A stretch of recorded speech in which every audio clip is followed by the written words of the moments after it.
একটা অদ্ভুত উপন্যাস শেষে মনটা ভারাক্রান্ত। তোমায় খুঁজছি, তুমিও নেই। বাইরে কেমন মেঘলা আবহাওয়া। জীবনের দীর্ঘ পথ পার হওয়ার পর কেন মনে হচ্ছে আমার জন্য কেউ নয়।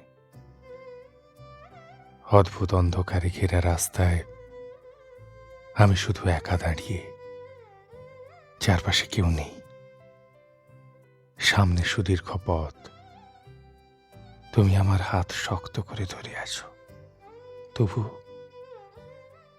ডিসেম্বরের শেষ, তোমায় নিয়ে করা অদ্ভুত ওভারথিঙ্ক যদি না থাকো, তোমায় নিয়ে পথ চলতে চলতে হারিয়ে ফেলার ভয়ে আজও নোটপ্যাড কবিতায় ভরে ওঠে। ভালো থাকা হয়ে ওঠে তুমি বড্ড কাছে এলে। ভয় করে তুমি বারবার ভালোবাসি বললে। ডায়েরিতে শুকিয়ে যাওয়া সূর্যমুখীটা খুব যত্ন করেই রাখা। যদি কোনোদিন আমার উপন্যাস থেকে হারিয়ে যাও, তাহলে এক বুক শূন্যতা অগাধ ভালোবাসা দিয়ে হারিও।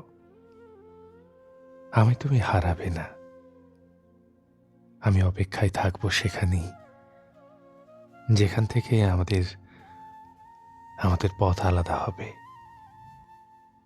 ততদিন ঘুম পাড়ানি মাসিরা আমায় ঘুম পাড়িয়ে দিলে আমায় মনে রেখো কেমন।